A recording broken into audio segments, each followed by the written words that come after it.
yanfa'una wa zidna ilma wa ba'd.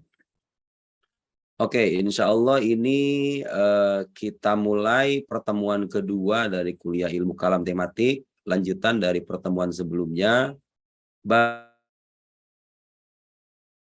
Kita sudah yang menyangkut tema-tema besar dalam ilmu kalam, definisi ilmu kalam, kegunaannya, manfaatnya, bantahan terhadap orang-orang yang meragukan urgensitasnya, kemudian contoh-contoh syubhat atau pikiran-pikiran menyimpang yang bisa dijawab oleh ilmu kalam klasik dan seterusnya.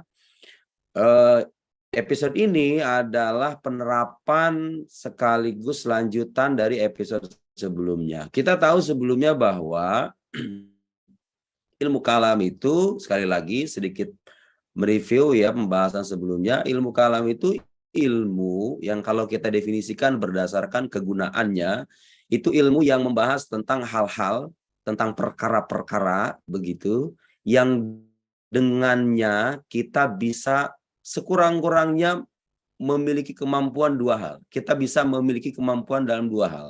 Satu, menetapkan akidah keagamaan, mengokohkan atau mengukuhkan atau memantapkan. Memantapkan artinya memberikan landasan-landasan atau argumen-argumen yang rasional, ilmiah, dan meyakinkan atas akidah-akidah keagamaan, entah itu yang berkaitan dengan ketuhanan, kenabian, maupun hal-hal gaib, begitu. Dan yang tidak kalah penting, seperti yang sudah kita singgung juga, ilmu kalam itu berfungsi atau berguna untuk mengcounter atau membantah pikiran-pikiran yang menyimpang, yang berkaitan dengan pokok-pokok agama, entah itu yang berkaitan dengan ketuhanan, kenabian, ataupun hal-hal gaib. Oke. Jadi seorang teolog, seorang mutakalim kalau dalam bahasa Arab itu memiliki dua tugas. Di samping mengukuhkan akidah keagamaan, dia juga perlu menerawang apa yang dikatakan orang-orang sana terkait doktrin keagamaannya dan bagaimana cara membantahnya. Nah, pertemuan ini, episode kali ini adalah penerapan dari penjelasan teoritik yang sudah kita paparkan itu. Gimana cara membantah yang rasional, yang logis, yang diajar oleh para teolog itu. Kita ambil satu sampel sekarang. Ini ada satu klaim yang barangkali sebagian di antara teman-teman mungkin pernah atau sesekali pernah ngedengar orang yang bilang bahwa agama yang benar itu nggak cuma ada satu. Agama di luar Islam itu sama-sama sah untuk dijadikan jalan menuju Tuhan, begitu. Agama, kalau kita memutlakan kebenaran agama sendiri, mereka itu sering mandangnya sebagai pandangan yang eksklusif. Pandangan eksklusif itu tidak relevan untuk kehidupan masa kini, karena kita hidup dengan orang yang berbeda agama. Kalau kita merasa diri paling benar, itu namanya egois, itu namanya tidak dewasa, itu namanya arogan, dan seterusnya.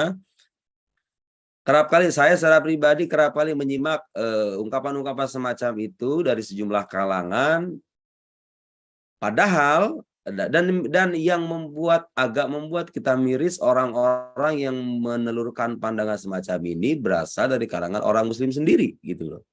Padahal kalau kita jujur dengan teks kitab suci kita, sabda-sabda Nabi kita, belum lagi kalau kita bicara argumen-argumen rasional yang dipaparkan oleh para teolog, itu jelas bahwa klaim bahwa Islam satu-satunya adalah agama yang benar adalah kebenaran final yang berbasis pada argumen-argumen yang meyakinkan. Seperti yang akan kita lihat. Nah, yang perlu saya luluskan terlebih dulu, tolong di yang bergabung langsung di mute ya, tolong ya, karena saya konsultasinya buyar.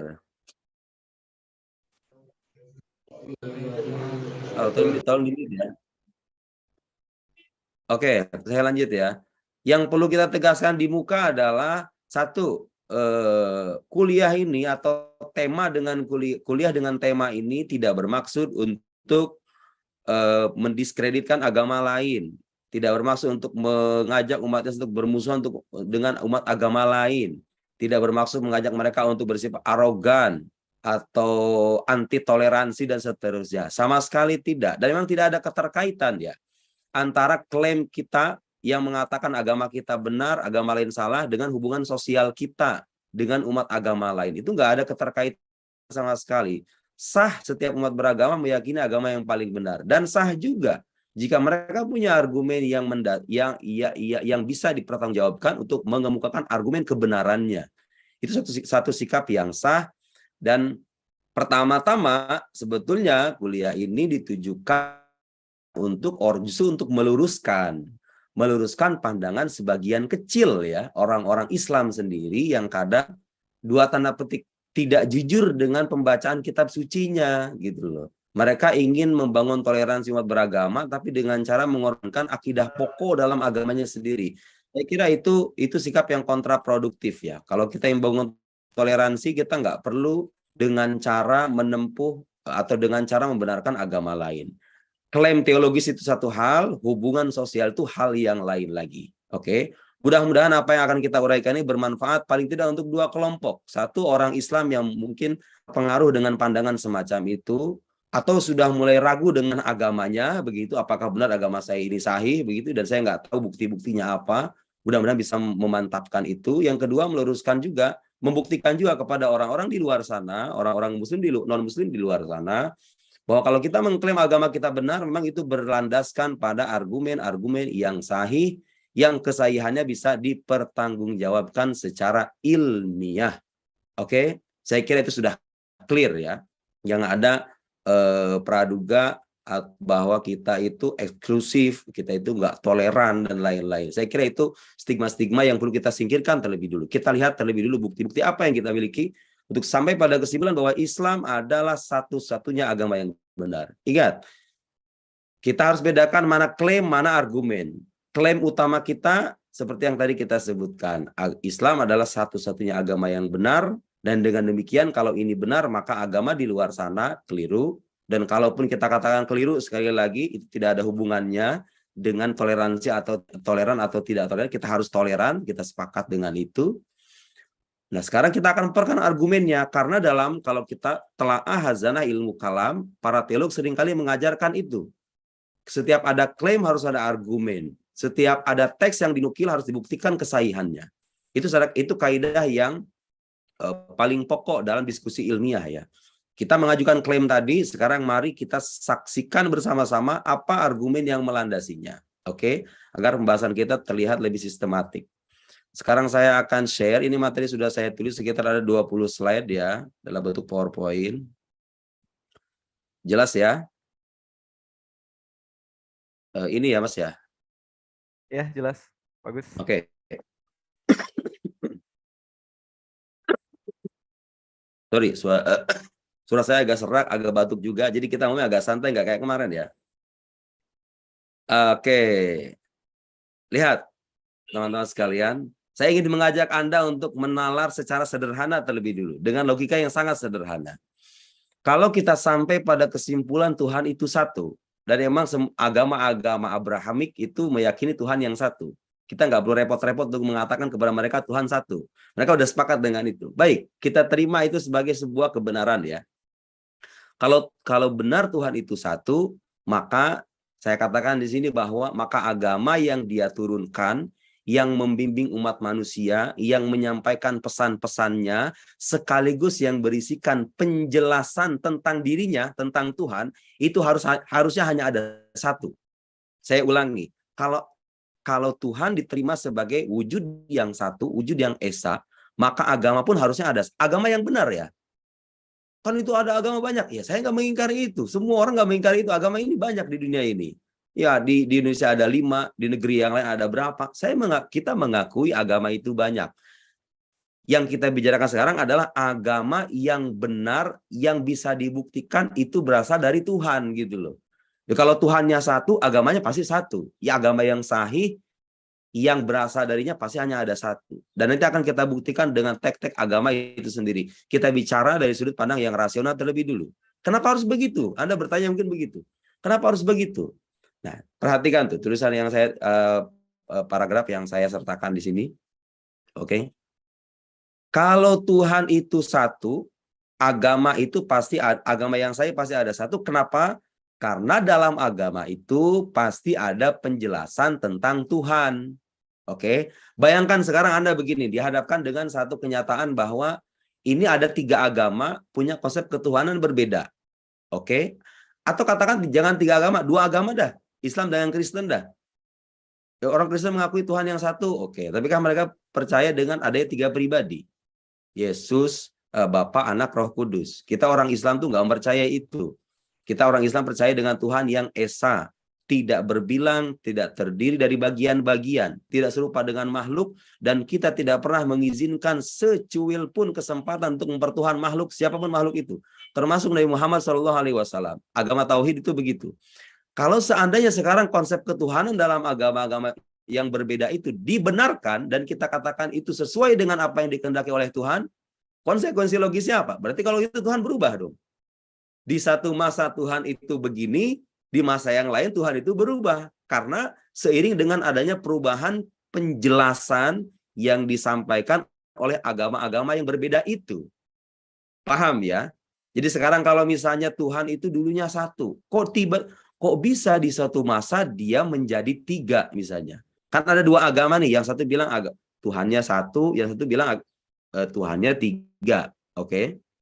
Kalau konsep ini Anda benarkan, konsekuensi logisnya apa? Dibenarkan itu maksudnya apa? Ini dikatakan benar-benar berasal dari Tuhan semuanya. Berarti kalau begitu Tuhan mengalami perubahan dalam dirinya. Tadinya A kemudian B, tadinya 1 kemudian menjadi 3, dan itu nggak logis. Itu nggak logis. Perubahan itu hanya mungkin dialami oleh makhluk. Karena itu sifat khusus dari makhluk. Ada dari tiada, berubah. Yang tadinya segar menjadi layu. Yang tadinya muda menjadi tua. Tua menjadi keriput dan seterusnya. Perubahan-perubahan itu hanya mungkin kita saksikan dalam diri makhluk. Sang Kholik tidak mungkin mengalami perubahan. Oke? Jadi saya ulangi, logika sederhana mengatakan kalau Tuhannya satu dan agama itu berisikan penjelasan tentang Tuhan, maka otomatis agama yang benar yang berasal dari Tuhan itu pasti hanya ada satu, karena Tuhan tidak mungkin mengalami perubahan. Konsep konsep ketuhanan yang diajarkan oleh agama itu pasti satu, nggak boleh berbeda. Dalam rumusan pokoknya ya. Kita nggak mungkin ada rincian-rincian yang berbeda, ya rincian-rincian, tapi rumusan pokoknya harus sama, nggak boleh beda. Oke, kalau Anda mengatakan yang berbeda ini sama-sama benar, berarti kalau gitu Tuhan mengalami perubahan dan itu mustahil. Oke, saya berikan contoh yang sederhana ya, bahwa informasi terkait satu kejadian itu nggak mungkin disampaikan oleh satu kejadian yang diinformasikan, misalnya begini, Tasori menikah, Tasori mengabarkan ke saya, temannya yang bernama A itu menikah. Oke, itu satu kejadian. Tiba-tiba kemudian Tasori bilang, ini teman saya yang namanya A ini, Mas Alip lah misalnya katakannya, Mas Alip ini nikah dengan perempuan namanya A. Saya nerima lagi informasi lain, enggak, dia nikah dengan perempuan namanya B. Ada lagi informasi ketiga, enggak, Alip itu nikah dengan perempuan C. Informasi kedua mengatakan perempuan E. Ini informasi berbeda ya, kejadiannya satu. Mungkin nggak semuanya saya benarkan. Ya nggak mungkin dong, kan kejadiannya cuma satu. Pasti salah satu di antaranya itu ada yang benar gitu. Kalau itu sesuai dengan kenyataan, ternyata terbukti bahwa Alif ini menikah dengan perempuan A. Ya berarti kalau begitu informasi B, C, D itu keliru semuanya. Yang benar cuma itu. Walhasil satu Tuhan itu nggak mungkin disampaikan penjelasan tentang dirinya oleh banyak agama dan semuanya dikatakan benar, padahal itu berbeda-beda karena itu berkonsekuensi pada perubahan pada zat Tuhan itu sendiri. Saya kira itu sangat masuk akal ya. Kalau masih terasa belum jelas, mari kita diskusikan nanti di belakang, oke? Nah, mungkin Anda mengira ini perkataan saya mengarang-arang begitu. Sekarang mari kita lihat bagaimana. Jadi kita konsepnya begini ngajinya ya. Kita ambil tema, kita rujuk ke kitab. Ini perkataan ulama nih, dilihatin nih. Ini di kitab Kubrul Yakiniyat Al-Kauniyah yang pernah saya singgung di pertemuan yang lalu. Ini kitab sangat bagus, yang bisa bahasa Arab. Saya sangat menganjurkan kitab ini untuk dibaca karena bisa menjawab banyak pemikiran yang berkembang di era sekarang dan beliau memberikan landasan-landasan argumennya. Ini buku sangat bagus, sangat rekomendasikan. Perhatikan kalau yang paham bahasa Arab ya, di paragraf ini nih. Al-aqidah as-sahihah la yumkin an tata'addad wa tatakhalaf. Perhatikan. Akidah yang sahih itu nggak mungkin berbilang, nggak mungkin banyak, dan nggak mungkin saling bertentangan satu sama lain. Kenapa bisa begitu? Logikanya kurang lebih sama dengan apa yang kita sampaikan tadi. Tsumma inna hadhil aqidah lam yakhtalif madmunuha mundu ba'atsati Adam alaihissalatu wassalam ila ba'atsati khatamin Nabi Muhammad alaihissalatu wassalam. Akidah yang diajarkan sama agama yang satu ini namanya agama Islam ya. Agama Islam. Jadi Anda jangan pernah mengira bahwa Islam itu hanya agama yang dibawa oleh Nabi Muhammad saja. Itu keliru. Islam itu agama yang dibawa oleh semua nabi. Semua nabi, semua manusia yang terbukti kenabiannya, dia membawa agama. Karena nabi itu diterima wahyu. Wahyu itulah menjadi agama. Nah, karena Tuhan itu satu, dia menurunkan agama dari masa ke masa, konsep ketuhanan atau konsep akidahnya pasti harus sama, nggak boleh beda. Oke. Jadi akidah yang diajarkan Islam dari sejak zaman Adam sampai Nabi Muhammad itu sama. Tiada Tuhan selain Allah dan Allah itu Esa. Tidak ada di antara mereka yang mempertuhan. Ada misalnya yang mempertuhan Adam, mempertuhan Nuh, mempertuhan Hud, Soleh, Ibrahim, Ismail, Yusuf. Nggak ada. Sama. Wa madmunu halal ta'aqabar rusul wal anbiya wal anbiya ta'aqabar rusul wal anbiya kulluhum ala dawati ilaihi huwa al-iman biwujudillah. Nih, inti akidah Islam itu begini. Al-iman biwujudillah wa wahdiyatihi, keesaannya, beriman kepada wujud Allah, keesaannya, wa tanzi'an kulli ma la yalik bihi min sifatin naqs, menyucikan Allah dari segala sifat kekurangan. Itu akidah pokok.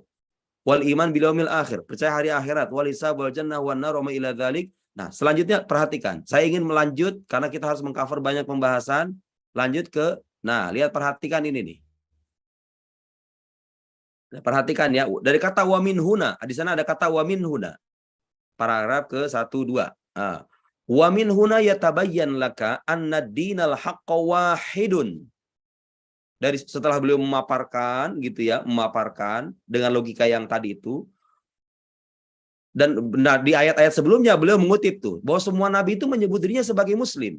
Syara'a lakum minad dini ma wasa bihi Nuh walladzi auhayna ilaika wa wasa Nabi Ibrahim wa Musa an aqimud din. Enggak ada kata adyan dalam Quran itu. Adyan itu artinya bentuk jamak dari kata din, agama-agama. Enggak ada istilah agama-agama.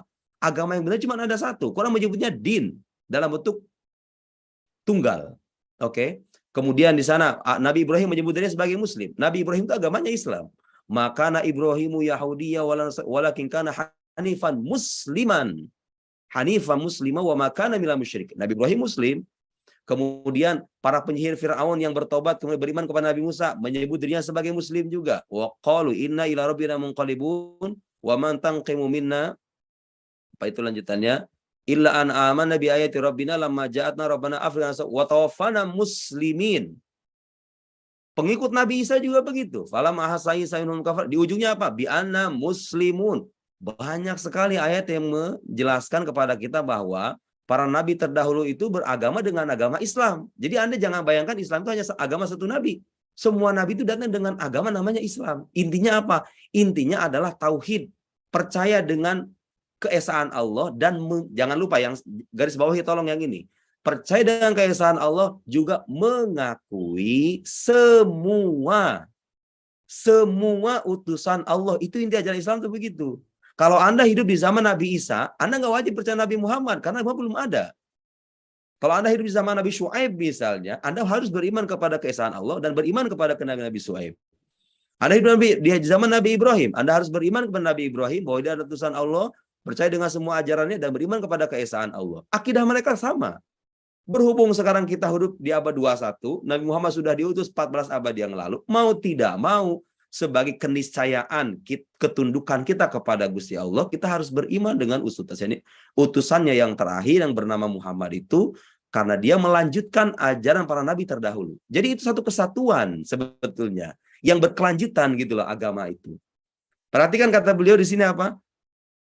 Wa anna kalimatal adyan as-samawiyah. Tuh, kalau saya ngomong mungkin orang nggak percaya. Ini kata beliau, Syekh Muhammad Sayyid Ramadan Al-Buti bilang, kalimat al-adyan as-samawiyah ala tatakarrar ala alsinati awamin nasil yaum kalimah khati'ah. Jika disebut ada istilah agama-agama samawi, itu keliru sebetulnya, kata beliau. Kenapa? Falaisa thammata illa dinun haqqun samawiyun wahidun. Karena agama yang benar itu cuma ada satu. Agama samawi yang benar itu cuma ada satu. ta'aqabatil anbiya war rusul ala da'wati ilaihi wal ba'tsat ilaihi. Yang dibawa oleh semua rasul dan para nabi. Cuman ada satu. Nggak jadi masalah sih orang bilang agama samawi, mungkin maksudnya itu agama yang punya landasan kitab suci di era sebelumnya. Oke lah, dalam makna metaforis nggak apa-apa. Tapi kalau kita telisik dengan makna yang hakiki, kalau agama samawi itu diartikan agama yang punya landasan dari wahyu yang sahih. Yang sahih memang hanya ada satu. Nabi Musa, Nabi Isa, Nabi Muhammad, Nabi Ibrahim itu semuanya itu bawa cuman bawa satu agama, nama itu agama Islam. Namanya agama Islam. Oke. Luruskan terlebih dulu ya pemahaman Anda. Jadi ketika Allah mengatakan inna dina indallahil Islam, agama yang diridhoi itu hanyalah Islam. Islam yang dimaksud itu bukan Islam yang hanya dibawa oleh Nabi Muhammad. Islam yang dibawa oleh semua nabi. Kenapa kok begitu? Ya karena Allah hanya menurunkan itu, agama yang itu. Gusti Allah itu hanya menurunkan agama itu. Makanya hanya itu yang diridhoi. Oke. Oh, sekarang Anda bertanya, baik, saya pengen tahu buktinya apa? Kalau benar Islam itu satu agama yang benar, saya pengen buktinya. Mari sekarang kita, ini logika sederhana. Dan saya tidak mengatakan berlandaskan pikiran saya pribadi. Ulama sudah mengatakan begitu. Oke. Silahkan secara lebih detailnya baca buku yang sudah saya sertakan ini secara mandiri ya. Bisa download di internet. Kubrul Yaqiniyat Al-Kauniyah. Oke. Yang beda itu cuma syariatnya, kata beliau. Akidah mereka itu sama. Makanya Nabi melukiskan dalam sebuah hadis, al-anbiya ikhwatun li'allat, ummatuhum syatta wa dinuhum wahid. Para nabi itu seperti saudara. Saudara bapaknya satu, ibunya banyak. Ibu itu maksudnya syariat. Syariat Nabi Musa, Nabi Isa, Nabi Muhammad itu beda-beda. Tapi akidah nggak boleh beda. Akidah semuanya sama. La ilaha illallah. Kita sekarang bilang Muhammad Rasulullah karena hidup di era setelah Nabi Muhammad diutus. Kalau saya hidup di zaman Nabi Ibrahim, saya harus mengatakan Ibrahim Rasulullah, Musa Rasulullah, Isa Rasulullah. Harus begitu. Itulah Islam intinya ya. Oke. Kita lanjut sekarang. Oke, ini konsep kebenaran sudah banyak dibahas. Saya sudah nulis buku Logical Fallacy tentang konsep kebenaran. Silakan dibaca secara singkat ya. Silakan dibaca, itu tulisan sudah saya sertakan. Gak perlu saya panjang lebar karena kita harus membahas persoalan lain. Ya, kalau dikatakan kapan sesuatu dikatakan benar, Anda kan bicara agama yang benar, agama salah. Oke, kapan dikatakan benar? Singkatnya begini ya, agama itu bisa dikatakan benar, bukan cuma agama. Semua pernyataan bisa dikatakan benar kalau berlandaskan pada argumen yang benar, yang sesuai dengan kenyataan. Kalau dia bertolak belakang dengan kenyataan, berarti salah. Dan sekali lagi yang perlu kita catat, keliru kalau ada orang bilang bahwa agama itu benar menurut keyakinannya masing-masing. Karena keyakinan itu nggak bisa dijadikan sandaran dalam menetapkan kebenaran maupun kesalahan. Dikatakan benar itu kalau memang ada dalilnya, dan dalilnya harus terbukti benar. Dikatakan salah kalau dia terbukti bertentangan dengan fakta. Oke, nggak bisa Anda mengatakan ini benar karena saya meyakininya benar. Kristen benar karena orang Kristen meyakininya benar. Itu logically salah. Oke, itu keliru. Secara logis itu keliru. Yang benar, suatu klaim, suatu agama yang berisikan klaim bisa kata-katakan benar kalau bersandar pada argumen yang benar. Terus bagaimana Anda sekarang membuktikan kebenaran argumen tentang Islam itu? Baik, sekarang saya jelaskan. Oke, silahkan itu secara singkat aja ya. Rinciannya sudah ada, saya tuliskan di buku Logical Fallacy. Dan di buku-buku pesawat udah banyak ulasan yang begini. Ingat ya. Nah, sekarang saya ingin mengajak Anda untuk mencerna satu kaidah universal ini. Kalau kita pengen menguji kebenaran agama, agama apapun agama yang Anda temukan di dunia ini, pengen diuji benar atau salah itu agama, ini bukan masalah iman ya. Ini soal kaidah universal yang sangat masuk akal. Perhatikan. Silahkan Anda baca, itu tulisannya sudah saya sertakan. Agama itu, perhatikan ya. Agama itu berisikan dua hal sekurang-kurangnya. Semua agama. Satu, dia berisikan klaim. Klaim itu artinya pengakuan ya. Bagi yang kurang paham dengan bahasa begitu. Klaim itu artinya pengakuan. Orang Kristen meyakini atau mengakui Yesus sebagai Tuhan. Itu namanya klaim. Mereka meyakini Trinitas itu benar, itu klaim. Orang Islam meyakini Muhammad adalah Nabi, itu klaim. Quran adalah firman Allah, itu klaim. Bible itu firman Tuhan, wahyu dari Tuhan, itu juga klaim. Silakan Anda periksa semua agama, pasti ada klaim-klaimnya. Dan ini tidak kalah penting, agama juga memuat informasi. Informasi itu ada kalanya dinisbatkan kepada Tuhan yang menurunkan agama, ada kalanya dinisbatkan kepada nabi yang menyampaikan agama atau menerima wahyu dari Tuhan, kemudian menyampaikannya kepada manusia. Oke? Nah, pertanyaan logisnya adalah, sekarang begini, kehidupan sehari-hari deh. Biar orang gak menduga ini hanya kaidah subjektif orang Islam aja. Kehidupan sehari-hari, mengimani ini atau tidak? Maksudnya begini, kalau misalnya Mas Tasori mengatakan di hadapan saya, mengatakan sebuah klaim di hadapan saya, Mas, menurut saya Indonesia itu negara yang terbelakang ya. Itu klaim kan? Kemudian saya nanya, buktinya apa? Kau mau ngomong seenaknya, buktinya apa? Itu pertanyaan sah atau tidak? Oh, itu sangat sah. Gak mungkin dong orang mengatakan Indonesia itu terbelakang dan mengatakan ini pernyataan yang benar hanya karena dia meyakininya benar. Nggak bisa dong. Harus ada pembuktiannya. Kemudian Mas Tasori bilang ke saya misalnya, Mas, itu Jokowi itu pernah bilang begini. Saya nanya ke sana, buktinya apa Mas itu? Anda bisa membuktikan nggak bahwa itu pernyataan yang benar-benar diucapkan sama Jokowi? Kalau saya nanya begitu, itu pertanyaan yang sah atau tidak? Menanyakan atau memverifikasi satu informasi yang dinisbatkan kepada satu sumber dan saya meminta verifikasi kesahihannya. Benar nggak itu perkataan dinisbatkan kepada Jokowi secara pasti gitu loh. Jangan-jangan Anda itu salah baca, jangan-jangan itu salah sumber, jangan-jangan itu berita hoax dan lain-lain. Kehidupan sehari-hari pun mengimani ini. Kalau ada klaim itu harus berlandaskan argumen. Kalau ada informasi, perhatikan. Kalau ada informasi, mau itu dalam agama, mau itu di luar agama, kehidupan bermasyarakat, apapun itu, mau itu di media sosial, kalau ada informasi, Anda harus buktikan kesahihan nisbat antara informasi ini dengan sumbernya gitu loh. Sekarang saya misalnya bilang di hadapan Anda, Presiden Mesir itu mengatakan bla bla bla bla. Sah nggak kalau ada orang nanya, kamu dapat dari mana itu sumber? Benar nggak itu Presiden bilang begitu? Itu pertanyaan yang logis kan? Saya baru bisa mengatakan ini informasi atau nukilan ini benar kalau kesahihan nisbat antara apa yang dinukil dengan sumbernya ini benar-benar terbukti gitu loh. Oh ternyata benar, ini ada rekaman videonya. Rekaman videonya ini omongannya begini. Itu baru ketika itu saya bisa mengatakan atau Anda bisa mengatakan nukilan saya itu benar. Informasi yang saya sampaikan itu benar. Oke. Nah, setiap agama yang berisikan klaim dan informasi yang disampaikan kepada nabinya, informasi yang disampaikan kepada Tuhannya. Karena wahyu itu informasi sebetulnya. Orang yang mengatakan Allah mengatakan itu kan informasi. Informasi itu ada kalanya disampaikan kepada Allah, ada kalanya disampaikan kepada nabi. Kemudian klaim dalam agama juga ada klaim-klaim. Kalau agama ingin dikatakan benar, maka dia harus lolos dari kaidah ini. Apa kaidahnya? Perhatikan nih. Redaksi Arabnya begini, saya sering mengulang-ulang kaidah ini. Dalam buku ilmu debat saya pernah menjelaskan kaidah ini. Silakan dibaca. Bahkan ini menjadi kaidah pokok hatta dalam berdebat secara ilmiah. In kunta naqilan fassiha wa in kunta mudda'iyan faddalil. Kalau Anda menukil suatu informasi, maka Anda harus pastikan kesahihannya. Maksudnya apa kesahihannya? Kesahihan nisbat antara apa yang Anda nukil ini dengan sumbernya. Benar nggak sumbernya bilang begitu?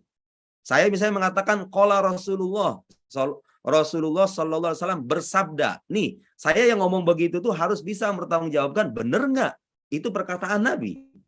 Bisa nggak Anda buktikan melalui metode yang ilmiah bahwa itu benar-benar dikatakan Nabi. Harus begitu. Orang Kristen mengatakan Yesus berkata begini. Dari mana Anda tahu Yesus mengatakan begitu? Harus bisa menjawab itu.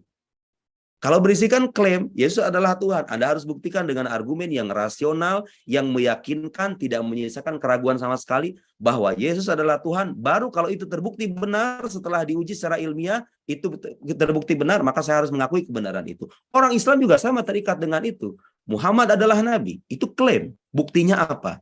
Harus kita menyertakan bukti. Kalau terbukti landasan atau argumennya ini benar, maka otomatis kaidah rasional mengatakan kalau premis benar, maka kesimpulannya juga pasti benar. Gitu ya. Jadi kalau Anda menukil harus dengan kesahihan, kalau Anda mengklaim maka harus dengan dalil, harus dengan argumen. Makanya nggak ada istilah iman tanpa bukti dalam Islam itu. Sejak awal orang Islam itu sudah berani mempertanggungjawabkan doktrin keagamaannya dengan kaidah begini. Dan itulah yang dibahas dalam ilmu kalam ya teman-teman sekalian. Lagi-lagi ini membuktikan kepada kita semua bahwa mengkaji ilmu kalam itu sangat penting. Supaya apa? Supaya kita bisa tahu bagaimana caranya berdalil, berargumen, dan untuk membenarkan agama kita, doktrin-doktrin agama kita. Karena klaim-klaim itu harus dibuktikan gitu ya. Jadi kalau ada agama mengatakan, Tuhan mengatakan begini, Fulan mengatakan begini, tapi nggak ada kesahihan nisbatnya, atau klaimnya itu tidak bisa dibuktikan dengan argumen yang sahih, berarti agama itu bisa kita ragukan kebenarannya. Termasuk Islam, kalau benar tidak berdasarkan pada bukti. Ini kaidah universal ya. Saya kira nggak ada nalar sehat yang bisa menentang kaidah semacam ini. Karena kehidupan sehari-hari pun mengimani itu. Oke. Sekarang apakah Islam bisa lolos dari dua kaidah ini? Nah, inilah yang tidak kalah penting untuk kita jawab. Oke. Perhatikan. Kalau kita bicara ajaran Islam, intinya itu apa sih? Intinya itu adalah ajaran tauhid. Tauhid itu terumuskan dalam dua kalimat syahadat. Asyhadu an la ilaha illallah wa asyhadu anna Muhammadar Rasulullah.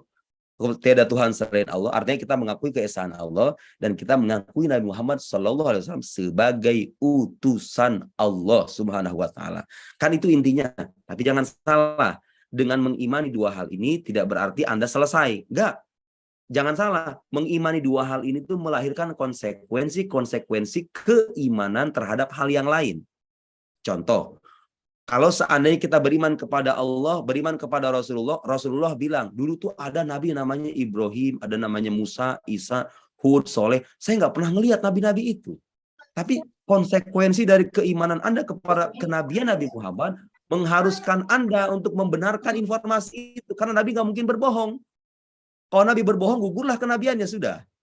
Nabi Muhammad bilang ada malaikat. Quran yang disampaikannya mengatakan ada makhluk namanya malaikat. Saya nggak bisa ngelihatnya, Anda nggak bisa ngelihatnya.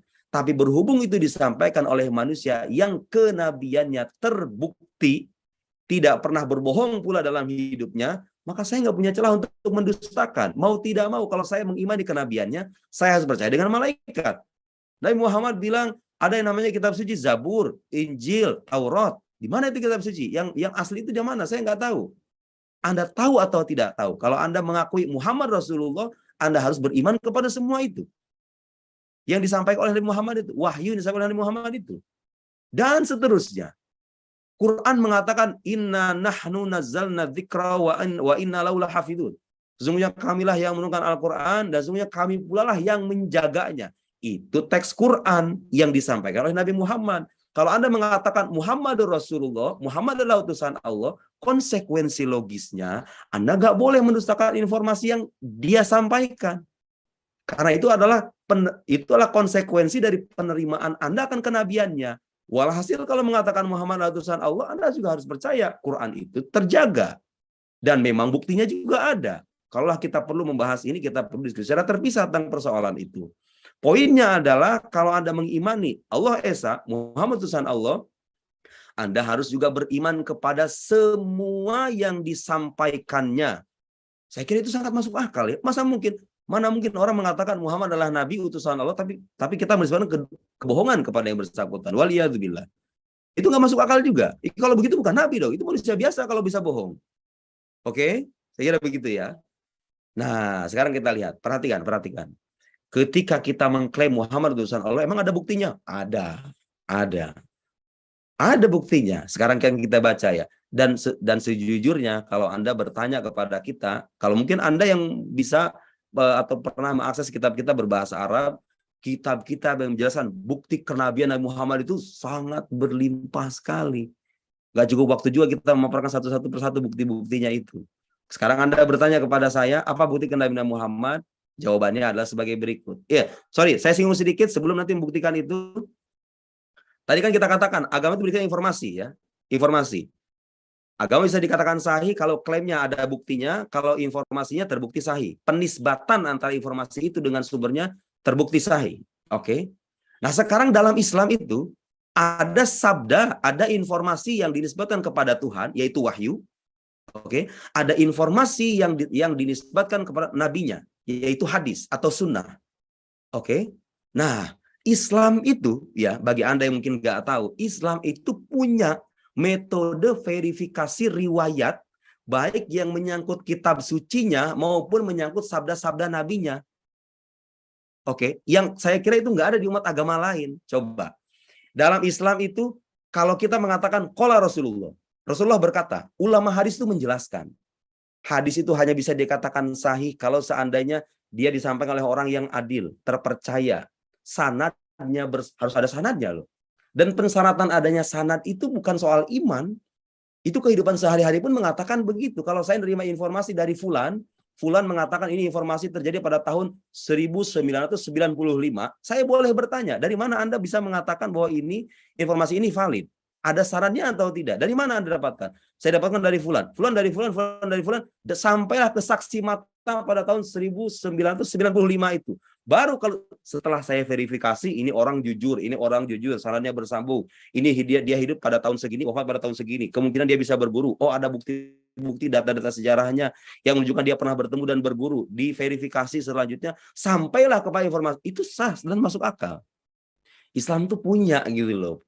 Hazanah keilmuan yang memverifikasi sabda-sabda nabinya. Bahkan dibikin kategori, ada hadis sahih, ada hadis dhaif, ada hadis mutawatir, hadis ahad, mursal, munqati, maktu, mauquf, marfu. Itu satu disiplin keilmuan khusus. Bahkan perawi-perawi yang menyampaikan sabda-sabda Nabi itu di sejarah sahabat-sahabat Nabi saja dijadikan karya-karya khusus. Ada Ibnu Hajar, punya Ali Sobah, itu kan kita punya Ali Sobah, kemudian ada siapa Ibnul Athir, Usdul Ghobah, Ibnu Athir apa siapa itu. Jadi ada satu disiplin ilmu khusus bahkan yang menjelaskan biografi para perawi itu supaya kita bisa beragama secara otentik. Benar nggak ini dari Nabi? Sanadnya harus jelas, fulan dari fulan, dari fulan, dari fulan sampai ke Nabi. Dia hafalannya kuat atau lemah, itu dijelaskan bahkan. Kuat atau lemah, kalau misalnya kuat berarti dia bisa masuk kategori, tapi kalau lemah bisa masuk kategori selanjutnya yaitu hasan. Misalnya sekalipun dia itu seorang thiqah, sanadnya harus bersambung. Kemudian nggak boleh ada inlat, nggak boleh ada informasi yang bertentangan dengan hukum akal yang bersifat pasti dan syarat-syarat yang begitu ketat lainnya. Kita nggak cukup waktu membahas itu.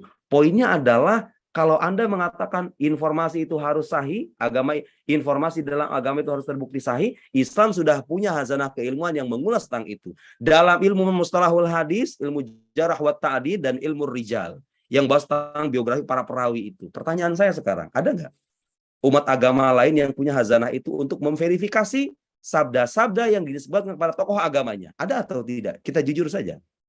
Kitab sucinya orang Islam itu nih yang nggak kalah penting. Keistimewaan umat Nabi Muhammad itu kitab sucinya ada di dada mereka. Anajiluhum fi sudurihim, gitu kata sebuah riwayat. Kitab sucinya itu ada di dada mereka, bukan apa yang tertulis. Yang tertulis ini mushaf ini hanya sebagai pembantu saja.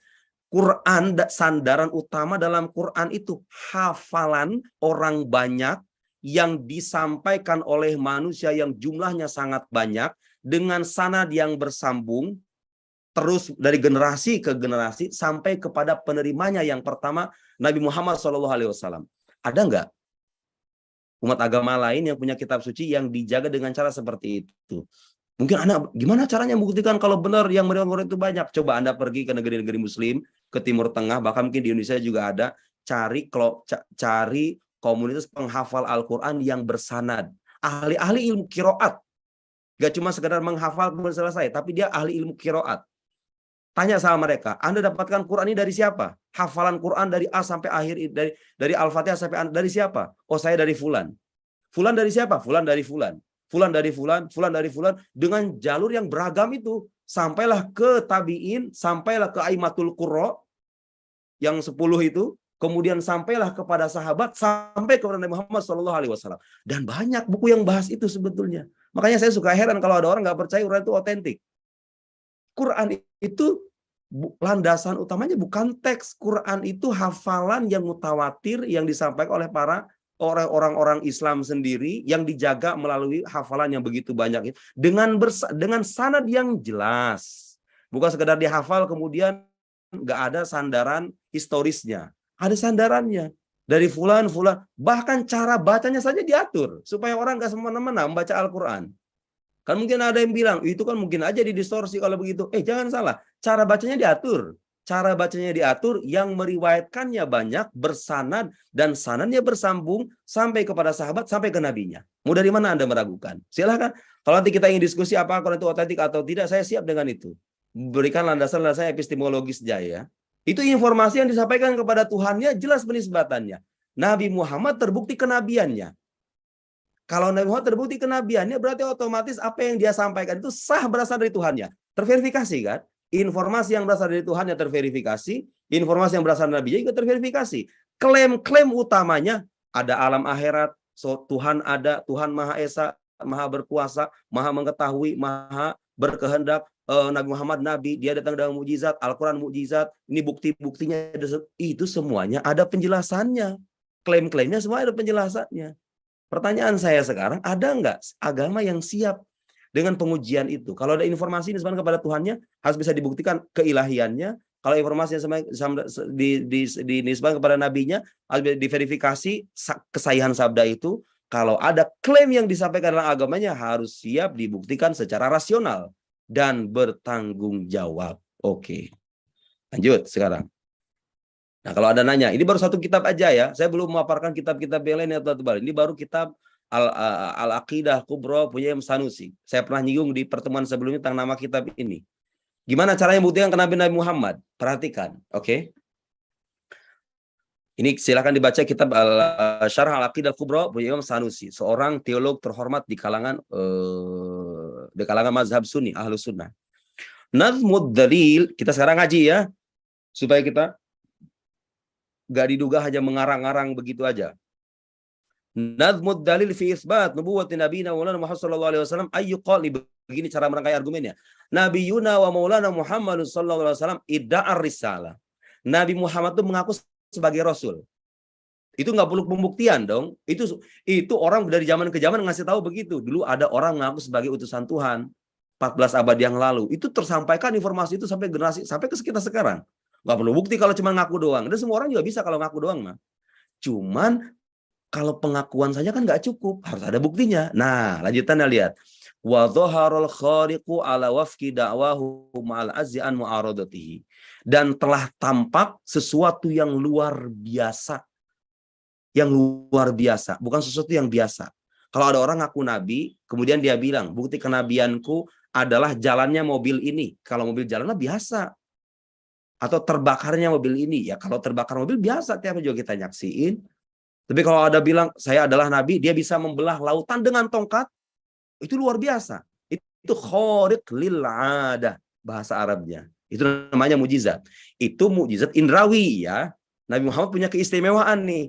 Mukjizatnya itu bukan cuma mukjizat indrawi seperti nabi-nabi terdahulu. Mukjizatnya adalah mukjizat, kasih garis bawahi, mukjizat rasional.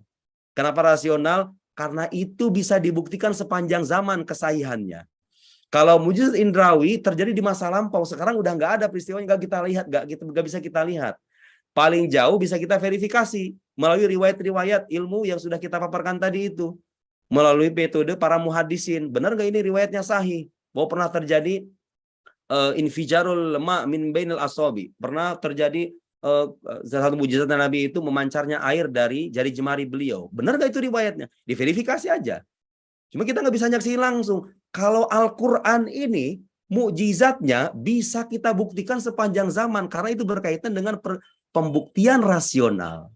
Nah, sabar, nanti akan kita paparkan. Oke. Nabi Muhammad datang mengaku sebagai nabi dan datang dengan mukjizat, gitulah kalau mau diringkas. Wa dhaharul khariqu ala wafqi da'wah, sesuai dengan klaimnya, klaim kenabiannya, mal azzi an mu'aradatihi. Dan nah, yang tidak kalah penting apa? Nabi Muhammad itu mengaku sebagai nabi, datang dengan mukjizat, dan sampai detik ini nggak ada makhluk satupun yang bisa memenuhi tantangan atau mendatangkan kejadian luar biasa atau hal luar biasa yang serupa dengan yang dibawa oleh Nabi Muhammad itu. Nah, selanjutnya premis mayornya apa? Ini premis minor ya. Premis mayornya wa kullu man da'a risalah wa dhaharul khaliqu ala wafqi da'wah ma lazan mu'arradhi fa huwa rasulullah. Setiap manusia yang mengaku sebagai nabi, kemudian dia datang dengan bukti kenabiannya berupa hal yang luar biasa yang tidak bisa ditandingi itu seperti Al-Qur'an misalnya, maka dia adalah utusan Allah. Kesimpulannya, konklusinya, anna nabiyana wa maulana Muhammad sallallahu alaihi wasallam Rasulullah Jalla wa Az. Kesimpulannya, Nabi Muhammad berarti kalau begitu utusan Allah. Saya ulangi, Nabi Muhammad mengaku sebagai nabi dan dia datang dengan bukti kenabiannya berupa mukjizat. Kita ringkas ya. setiap orang yang datang dengan setiap orang yang mengaku sebagai nabi dan datang dengan pembuktian akan kenabiannya berupa mukjizat, maka dia adalah nabi. Kesimpulannya Muhammad adalah nabi. Masuk akal itu? Masuk akal. Mungkin Anda bertanya, emang kenapa kalau datang dengan mukjizat kok bisa ditarik kesimpulan dia adalah nabi? Baik, sekarang saya jelas secara rasional ya.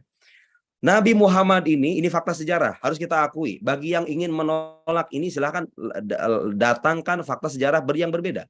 Nabi Muhammad ini dalam sejarah hidupnya tidak pernah berguru kepada siapapun. Silakan, kalau saat itu sejarah hidup Muhammad itu lengkap ya, dari mulai lahir sampai wafat. Kalau benar yang pernah pada guru, pasti nama-nama gurunya udah disebut. Pasti udah disebut. Ayahnya misalnya, nggak pernah berguru sama ayahnya. Ayahnya wafat ketika beliau masih dalam perut. Ada riwayat mengatakan waktu dia masih dalam riwayat yang saya mengatakan ketika beliau masih dalam perut.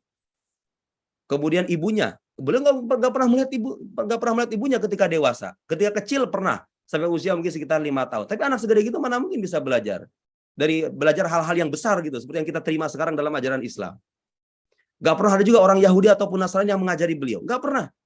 Dan yang tidak kalah penting, Nabi Muhammad itu tidak pernah melakukan kegiatan membaca dan menulis. Makanya disebut dengan Nabi yang ummi, yang tidak membaca dan menulis. Oke, nggak pernah punya guru, nggak membaca dan nggak menulis. Tapi isinya dikabarkan ada nabi namanya Adam, Nuh, Hud, Idris, Ismail, Ishak, Yakub, Yusuf dengan segala rinciannya, Ada kisah Ali Imran, ada kisah Fir'aun, ada kisah Ashabul Kahfi, ada kisah tentang Zulkarnain, kisah-kisah orang masa lampau. Ada penjelasan tentang Tuhan. Dari mana orang nggak belajar bisa mendatangkan itu semua? Ada penjelasan akidah tentang Tuhan. Ada penjelasan tentang alam akhirat yang begitu detail. Ada koreksi atas keyakinan umat agama lain. Ada lagi isyarat-isyarat ilmiah yang kadang ditemukan oleh orang-orang di zaman sekarang. Ternyata Quran sebagian di antaranya sudah bicara, memberikan isyarat tentang istilah-istilah ilmiah itu, tentang temuan-temuan ilmiah itu. Ada lagi pemberitaan hal yang gaib yang tidak pernah terjadi, ya, yang terjadi di masa lampau tapi sudah dikabarkan terlebih dulu. Silakan, yang Anda yang nggak bisa bahasa Arab, silakan baca itu Al-Quran isinya apa gitu ya. Dan itu dan kita dihadapkan dengan fakta bahwa Nabi Muhammad tidak pernah belajar semua itu. Dan beliau nggak membaca dan nggak menulis. Dan yang tidak kalah penting, Quran ini disampaikan dengan bahasa yang sampai detik ini nggak tertandingi oleh manusia manapun. Kalau benar ada manusia yang bisa mendatangkan karya yang semisal dengan Al-Quran, niscaya orang-orang Arab dululah yang melakukan itu. Karena mereka ahlinya. Faktanya nggak pernah ada. Nggak pernah ada orang Arab yang tampil kemudian menandingi Quran, gitu ya. Padahal Quran sudah melakukan tantangan loh ya. Sejak 14 abad yang lalu. Dan sampai sekarang masih terbuka. Wa in kuntum fi raibin mimma nazzalna 'ala abdina fa'atu bi suratin wad'u syuhada'akum min dunillahi in kuntum shadiqin. Gitu kata Quran kan? Qul la in ijtama'atil insu wal jinnu 'ala ayatin mithli hadzal Qur'an la ya'tuna bimithli walau kana ba'dul ba'din dhahira. Dan ayat-ayat yang lainnya banyak sekali. Ayat fa'tu bi suratin mithli.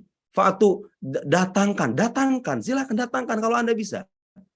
Pertanyaan logisnya sekarang, ini ada satu kitab tidak tertandingi oleh manusia manapun, padahal usia sudah belasan abad yang lalu, bahasanya sangat indah, padat, dan dikaji dengan sedemikian kaya, gitu ya, berisikan informasi yang sangat berharga, bahkan membangun peradaban, yang menyampaikannya seorang ummi, yang tidak membaca dan menulis, tidak pernah belajar pula sama orang lain. Pertanyaan logisnya adalah, bukankah kita akan bertanya tentang sebab dan asal-muasal kitab ini? Ya, kita akan bertanya. Dari mana kalau begini ini berasal? Kalau terbukti bahwa ini terlahir pada orang yang mengaku sebagai nabi. Orangnya jujur pula, nggak pernah terbukti berbohong. Kalau ada yang mengatakan Nabi Muhammad pernah berbohong, silahkan datangkan riwayatnya. Mana? Mari kita uji bersama. Terkenal jujur, sebelum diangkat sebagai nabi saja, orang menyebutnya sebagai as-sadiqul amin, yang jujur dan terpercaya. Orangnya jujur, berbudi pekerti luhur, nggak pernah belajar, menyampaikan kitab yang tidak tertandingi oleh manusia. Di dalamnya ada sekian banyak informasi yang sangat berharga dan tidak mungkin dipelajari oleh manusia biasa dan tidak tertandingi oleh manusia biasa. Dia mengaku sebagai nabi, tidak ada manusia dan makhluk satupun yang bisa menandingi itu. Lantas sumber mana lagi yang lebih masuk akal selain menisbatkan kitab suci ini dan ajaran yang dibawanya kepada Tuhan, selain kepada Tuhan Allah Subhanahu wa taala? Dari mana lagi? Ya mungkin aja dari Muhammad. Nabi Muhammad mengatakan itu bukan karyanya. Kesimpulan logisnya mau nggak mau kita harus cari sumber.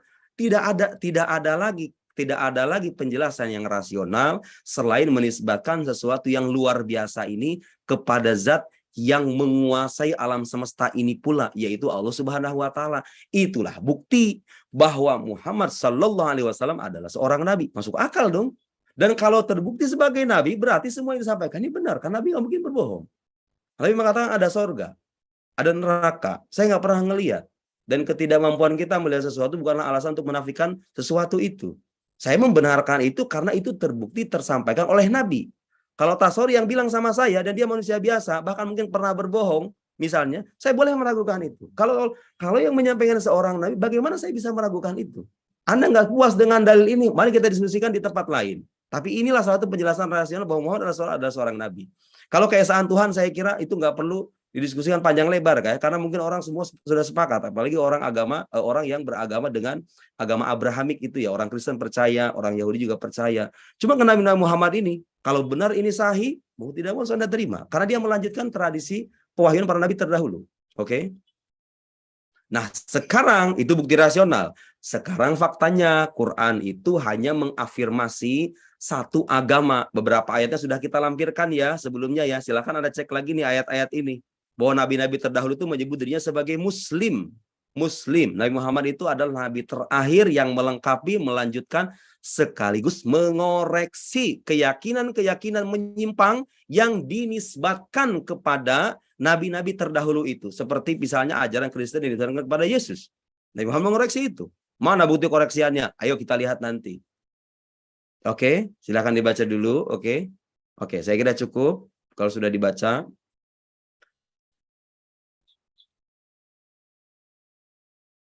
Nah, sekarang begini. Islam ini satu-satunya agama. Boleh Anda menolak ini kalau benar ada klaim yang berbeda. Islam ini satu-satunya agama yang mewajibkan pemeluknya percaya kepada Tuhan Yang Maha Esa dan percaya kepada semua utusannya. Dan memang itulah sikap yang jujur dari keimanan kita kepada Allah. Harus membenarkan semua utusan Allah. Saya mau nanya sekarang, ada nggak agama di dunia ini yang mewajibkan pemeluknya dengan prinsip semacam ini, bahwa kalau ada utusan Tuhan, dia harus diterima? Ada, misalnya agama Kristen itu percaya kan nabi-nabi terdahulu, percaya kepada Yesus. Dia percaya Nabi Muhammad atau tidak? Nggak percaya, padahal itu terbukti sebagai utusan Tuhan. Bukti kenabiannya banyak. Itu kita baru bicara satu aja loh ya, yang tadi itu bisa dijadikan pembahasan terpisah, itu bukti kenabian Nabi Muhammad itu. Nggak ada. Kalau mereka mengaku percaya pada semua utusan Allah, selesai, Anda menjadi Muslim, ahlan wa sahlan. Anda beriman kepada Muhammad, Anda menjadi saudara kita, menjadi satu agama dengan kita. Itulah Islam intinya. Sempurna. Kalau dengan Islam sempurna, memang benar sempurna kan keimanannya. Percaya Allah iya, percaya semua utusan Allah iya. Kalau ada orang mengaku, saya juga percaya Allah, percaya semua utusan Allah, ya sudah, Anda menjadi Muslim kalau begitu.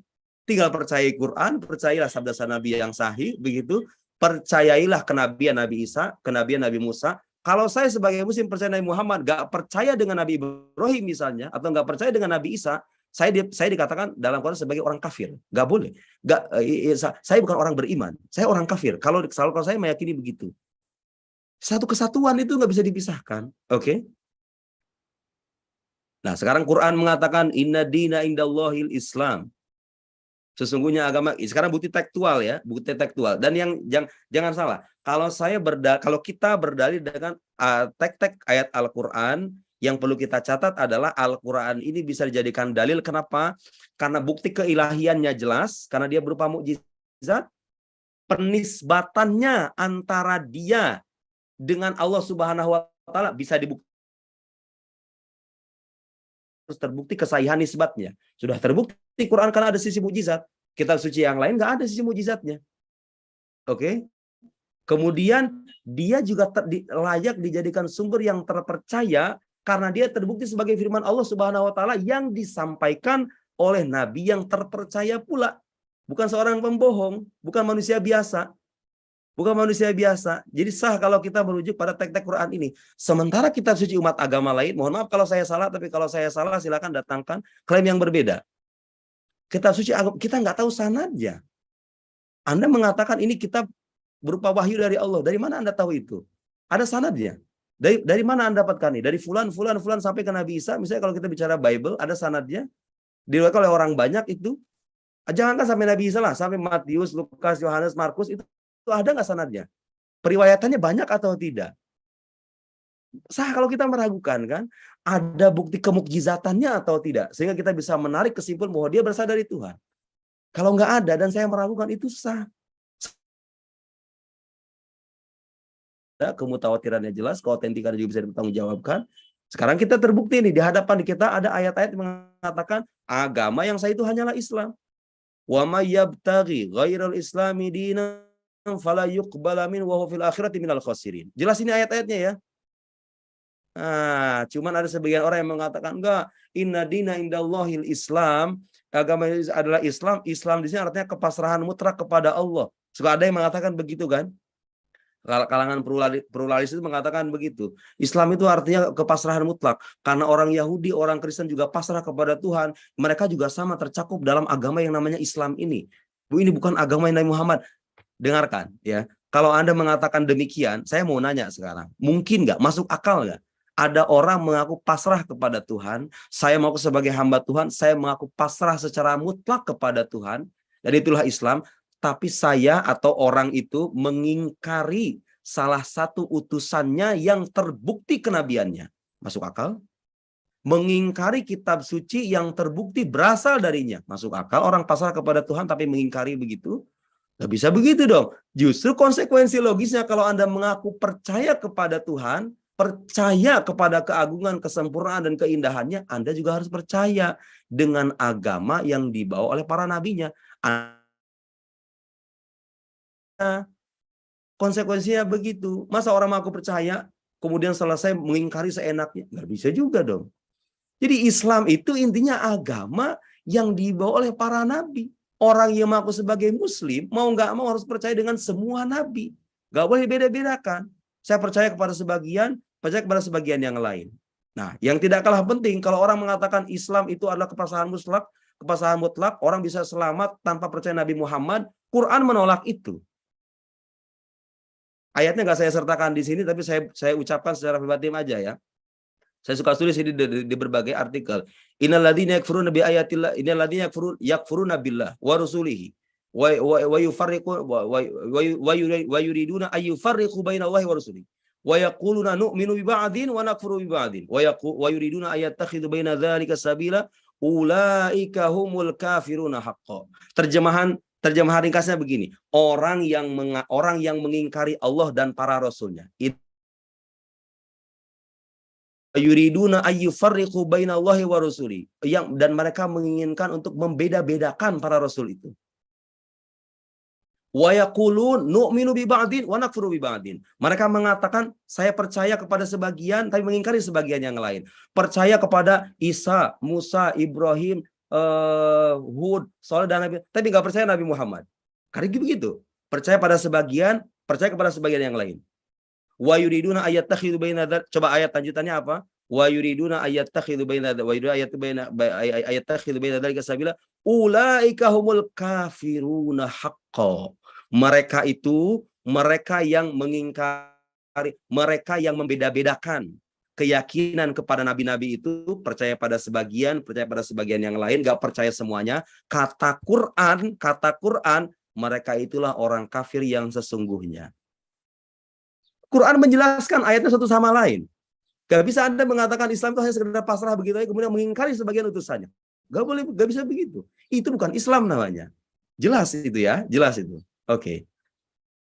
Nah, kemudian kalau dikatakan Nabi Muhammad, orang Kristen itu nggak percaya dengan Nabi Muhammad, nggak wajib percaya dengan Nabi Muhammad. Mereka cukup dengan menjalankan agamanya, kemudian selamat loh. Ini Quran mengatakan begini, mengatakan bahwa Nabi Muhammad itu diutus kepada semua manusia, orang Kristen, orang Yahudi, orang Konghucu, yang sampai kepadanya dakwah dengan cara yang benar harus beriman.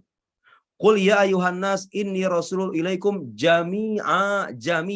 Katakan wahai manusia sekalian, aku adalah utusan Allah kepada kalian. Semuanya. Banyak sekali. Wa ma arsalnaka illa kafatan linnas basyiran wa nadhira. Tidaklah aku mengutus engkau wahai Muhammad kecuali untuk seluruh manusia. Banyak sekali ayat yang begitu. Makanya saya suka heran itu kalau ada yang mengatakan ini Islam, Yahudi, Kristen itu bisa selamat tanpa harus beriman kepada Nabi Muhammad. Nabi Muhammad diutus untuk semua manusia, untuk semua kalangan. Nah, jelas kalau dikatakan orang Kristen nggak harus beriman, Quran mengatakan harus beriman. Coba lihat potongannya. Ya ahlal kitab la taghlu fi dinikum wa la taqulu ala ilal haq. Innamal masih Isa bin Maryam rasul. Itu mengoreksi keyakinan orang-orang Kristen yang mengatakan Yesus adalah Tuhan. Enggak, Isa bin Maryam itulah utusan Allah. Wa kalimah alqaha ila maryam fa aminu billahi wa rusuli. Perhatikan ayat itu ya.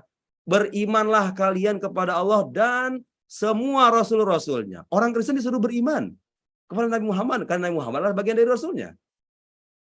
Wala taqulu, jangan katakan tiga. Mau katakan tiga pribadi, tiga Tuhan, jangan katakan tiga. Intahu khairul lakum. Berhentilah dari ucapan itu. Itu lebih baik bagi kalian. Innamallahu ilahun wahid. Allah itu hanyalah Tuhan yang esa, Tuhan yang satu. Gak boleh ada mempertuhan manusia siapapun itu. Mau Muhammad, mau Musa, mau Isa, Ibrahim. Itu semua utusan Allah, bukan Tuhan.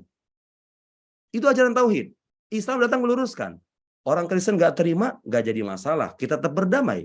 Tapi Anda jangan membenarkan agama lain sementara teks kitab suci Anda sendiri menolak itu. Gitu loh poin saya. Gitu ya. Gak jadi masalah, gak ada paksaan dalam agama. Kita sudah menyampaikan. Orang itu disuruh beriman. Orang Yahudi disuruh beriman atau enggak? Disuruh beriman. Wa aminu bima anzaltu musaddiqan lima ma'akum. Kata Quran. Dan percayalah kalian wahai Bani Israel kepada apa yang aku turunkan yang benarkan apa yang ada di kalian. Membenarkan kitab yang ada pada kalian. Wala takunu awwala kafirin, dan janganlah kalian menjadi orang yang pertama kali kafir dengan kitab suci Al-Qur'an itu. Itu teks Quran yang mengatakan orang Yahudi, orang Nasrani, semua manusia. Nabi Muhammad itu ceritanya universal gitu loh. Enggak cuma satu golongan aja. Oke. Jadi kalau dikatakan Anda nggak bisa jadi nggak boleh menjadi orang beragama yang eksklusif, jadi orang agama yang mengaku benar sendiri. Loh, kenyataannya begitu. Mau gimana? Dan kita mengatakan Islam paling benar itu bukan dalam konteks menampakkan arogansi. Itu kita memaparkan fakta yang ada, argumennya jelas. Itu keniscayaan teologis. Kita sudah paparkan sebelumnya ya, di pertemuan sebelumnya bahwa iman kita ini bisa sahih, bisa benar, bisa diterima kalau itu diyakini secara pasti.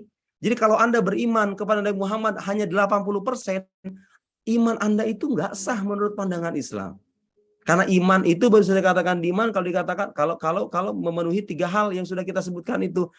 Jazim bersifat pasti, mutabiq lil waqi sesuai dengan kenyataan, nasyi'an dalil terlahir dari adanya bukti atau dalil. Bukti itu nggak selamanya harus bukti material ya. Bukti rasional itu ya bukti gitu loh. Kalau bisa diuji kesahihannya melalui metode ilmu rasional itu sendiri. Oke? Justru memang keniscayaan agama kita itu, keniscayaan pilihan kita sebagai muslim, mengharuskan kita untuk meyakini agama saya itu ya satu-satunya yang benar. Bukti-buktinya ada, teks-teks Qur'annya ada, dan konsep keimanan dalam agama saya mengharuskan saya bersikap begitu. Apakah itu artinya kita tidak toleran? Toleransi itu hal yang lain. Itu dimensi sosial, ini dimensi teologis gitu. Jangan campur adukan kedua-duanya gitu loh. Gitu ya. Nggak ada kekhawatiran kalau orang meyakini Islam sebagai satu-satunya agama yang paling benar, kemudian dia menjadi muslim yang radikal, yang diskriminatif, yang intoleran, yang jadi teroris dan seterusnya. Terorisme, radikalisme, kekerasan atas nama agama itu sebabnya bukan eksklusivitas dalam keimanan. Sebabnya adalah pemahaman yang salah terhadap teks-teks tertentu dari ajaran Islam itu sendiri. Jangan salahkan klaim keimanannya, begitu ya. Oke. Nah ini yang nggak kalah penting. Iman itu satu kesatuan, teman-teman. Kalau kita percaya Tuhan, konsekuensi logisnya harus percaya utusan Tuhan. Kalau kita percaya utusan Tuhan, kita harus percaya dengan semua yang mereka sampaikan. Utusan Tuhan mengatakan ada hari akhirat, kita harus percaya. Satu paket gitu loh. Kalau Anda mengingkari, misalnya begini, ada orang percaya, saya percaya Tuhan, percaya semua utusannya, tapi saya nggak percaya malaikat. Itu orang beriman atau bukan? Itu bukan orang beriman. Karena dia mengingkari informasi terpercaya yang disampaikan oleh utusan Tuhan. Itulah Islam. Semua yang disampaikan oleh utusan Tuhan, yang terbukti disampaikan oleh utusan Tuhan, melalui verifikasi periwayatan yang sahih itu, maka itu harus dipercaya. Dan jangan salah ya, orang Islam ini kalau dikatakan beriman secara dogmatis tanpa adanya bukti, jangan salah. Para teolog muslim itu mensyaratkan, kalau ada sabda Nabi, yang ingin dijadikan akidah pokok, maka sandarannya itu nggak boleh hanya riwayat ahad. Riwayat yang disampaikan oleh 1, 2, 3 orang sahabat aja. Riwayatnya harus mutawatir, harus orang banyak biar meyakinkan. Agama kita itu nggak didasarkan pada sangkaan apalagi keraguan. Informasi yang kita jadikan sebagai akidah pokok harus mutawatir, harus orang banyak yang menyampaikannya. Dan harus terbukti dia menerima itu dari Nabi Muhammad dengan silsilah periwayatan yang benar, yang bisa dipertanggungjawabkan secara ilmiah. Quran juga begitu. Quran itu bisa kita jadikan landasan dalam berakidah karena dia sejak awal terbukti periwayatannya jelas sampai ke Nabi Muhammad, terbukti kemukjizatannya, keilahiannya, dan dengan demikian sah kita jadikan sebagai akidah pokok. Tapi kalau teksnya masih bersifat dhonni, itu masih menunjukkan keragaman pendapat. Walhasil akidah dari Quran itu baru bisa dijadikan akidah pokok kalau dia dijelaskan oleh nas yang qat'i, yang tidak memunculkan perbedaan pendapat. Qul huwallahu ahad. Itu jelas itu qat'i. Katakan Tuhan itu esa. Enggak ada penafsiran. Gitu ya. Contoh sebagai contoh aja, nggak boleh akidah kita itu ya akidah pokok kita itu bersandar pada teks-teks yang masih bersifat dhonni. Seketat itu agama kita mengkonsepsikan keimanan itu harus benar-benar meyakinkan sumbernya jelas, oke? Jadi rukun iman yang 6 itu nggak bisa dipisahkan, iman kepada Allah, kepada Rasulnya, kitab sucinya, itu semuanya saling berkelindan satu sama lain, saling terkait satu sama lain, oke? Nah sekarang di akhir sebelum nanti ada tanya jawab ya. Saya udah berapa menit ini nyampein? Mas? 20 menit lagi, Mas. Oke, 20 menit lagi. Nah, sekarang ini momen yang pasti untuk membantah ayat-ayat yang suka dijadikan sandaran oleh para pengusung ide pluralisme agama. Saya perlu garis bawahi bahwa ide pluralisme agama yang kita kritik di sini adalah pluralisme agama yang memang bertujuan untuk membenarkan agama lain. Dan pada faktanya begitu. Kadang mereka itu bilang, oh kalau pluralisme itu hanya sebagai sikap aja untuk menyikapi pluralitas atau keragaman. Hanya sebatas sikap aja, tapi kenyataannya saya membaca tulisan-tulisan mereka, membaca bahkan disertasi yang mengulas tentang itu, saya baca itu. Pada akhirnya mereka itu sering kali menggiring pemahaman kita pada kesimpulan bahwa agama lain itu sah, agama lain itu benar, dan sah dijadikan jalan untuk menuju Tuhan. Islam, Kristen, Yahudi itu sama-sama sah, sama-sama benar gitu loh. Pada kenyataannya begitu, itu yang kita kritik. Kalau pluralisme diartikan sebagai paham yang mengajak umat manusia untuk menghormati perbedaan agama sebagai kenyataan sosial, kita nggak nolak itu. Masalahnya mereka-mereka ini nggak berhenti sampai titik itu. Karena membenarkan gitu loh. Bahkan mencari-cari pembenaran dari kitab suci kita sendiri, padahal ayat-ayatnya sudah seperti Anda lihat tadi. Menolak, mengafirkan orang yang mengingkari Nabi, menyuruh mereka beriman kepada Nabi Muhammad, mengatakan Muhammad itu diutus kepada semua manusia. Apa yang kurang? Mengatakan bahwa agama yang didirikan oleh Allah itu hanyalah Islam. Apa yang kurang jelas? Ada beberapa ayat yang sering mereka kutip tapi secara dangkal. Oke, dengan pemahaman mereka sendiri, semaunya gitu ya. Nah, sekarang lihat, ini ayat yang paling sering nih. Innalladzina amanu walladzina hadu wan nasara was-sabiin man amana billahi wal yaumil akhir wa amila sholihan falahum ajruhum inda rabbihim wala khaufun 'alaihim wala hum yahzanun. Sesungguhnya orang-orang yang beriman, orang-orang Yahudi, orang-orang Nasrani, dan orang-orang Sabi'in, pengikut agama Sabi'ah, siapa saja di antara mereka yang beriman kepada Allah dan hari akhir, dan melakukan kebajikan, mereka mendapat pahala dari Tuhannya, tidak ada sakit kepada mereka, dan mereka tidak bersedih hati. Kata mereka, berarti kalau orang mau selamat itu, orang beragama itu, kalau mengimani 3 hal ini, kepada Allah, percaya kepada hari akhir, dan beramal saleh, mereka akan selamat. Gitu kan kesimpulan mereka kan? Kesimpulan mereka begitu kan? Mereka lupa bahwa salah satu ciri bahasa Al-Quran itu, Al-Quran seringkali meringkas, namanya itu ijaz dalam istilah ilmu balaghah. Al-Quran itu ijaz. Jadi Quran ini bukan karangan manusia ya. Kalau kita kan suka bertele-tele kalau ngejelasin itu. Quran itu kadang-kadang meringkas pesan-pesan yang ingin disampaikannya. Setelah itu barulah dijelaskan oleh para mufassir. Jadi ketika Allah mengatakan, barang siapa yang beriman kepada Allah dan hari akhir, itu bukan berarti pembatasan ya. Bukan berarti pembatasan. Tapi itu artinya apa? Itu merupakan landasan pokok, landasan keimanan pokok, yang kalau kita imani, secara otomatis yang lain itu ngikut. Coba sekarang begini. saya ingin mengajak Anda untuk menganalisis secara logis ya. Barang siapa yang percaya kepada Allah dan hari akhir. Dari mana Anda tahu hari akhir?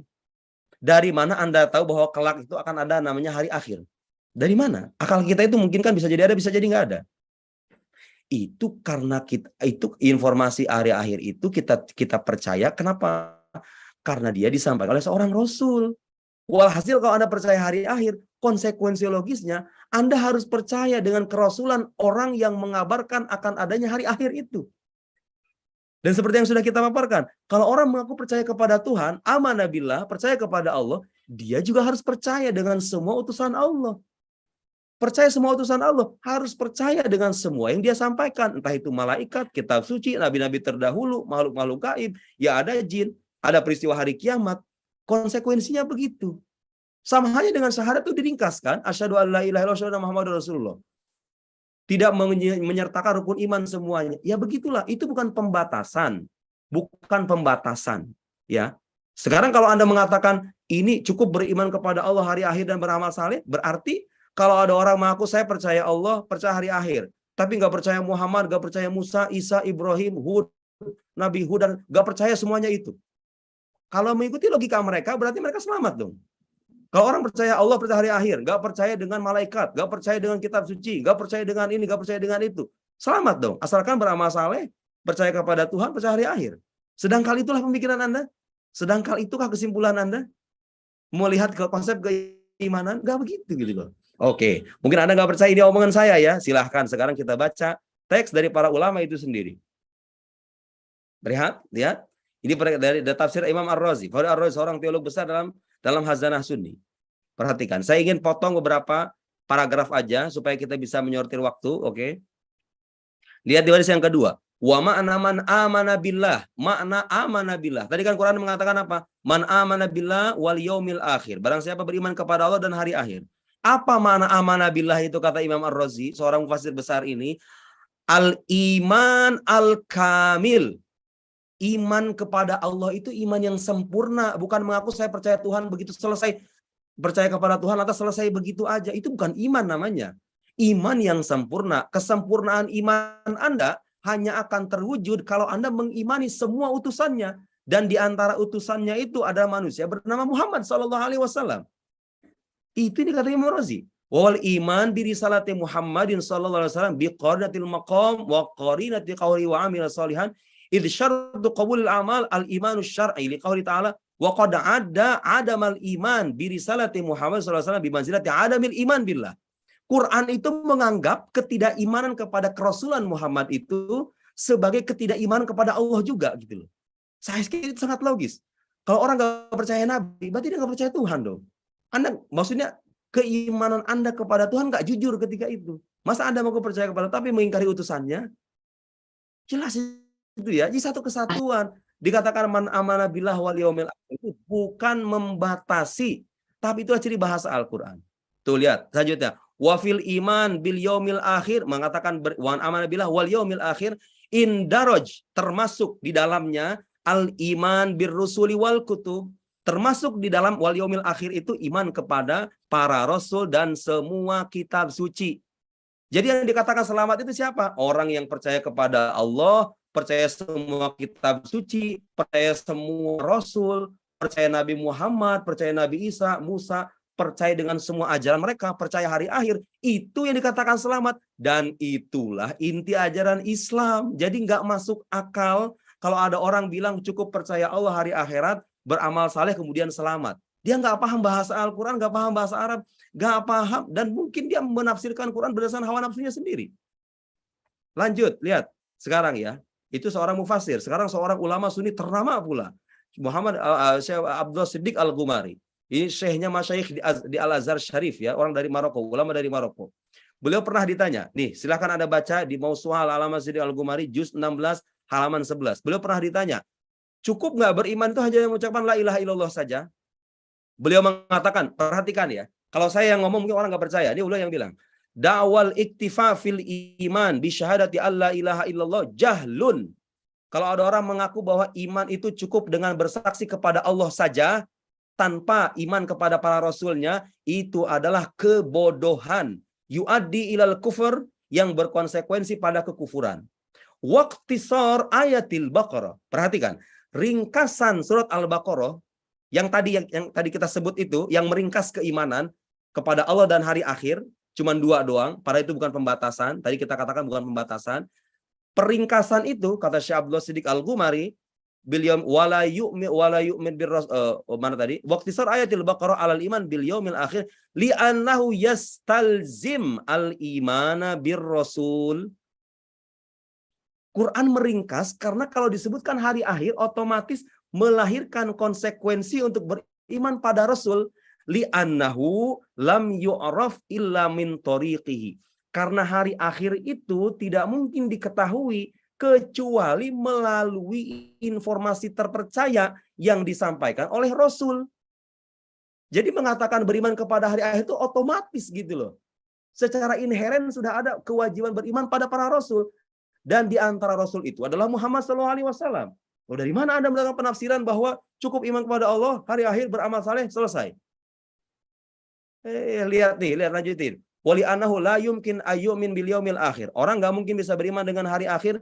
Wala yu'min bir rasul alladzi jabi. Tapi tidak beriman kepada Rasul yang datang dengan informasi hari akhir itu.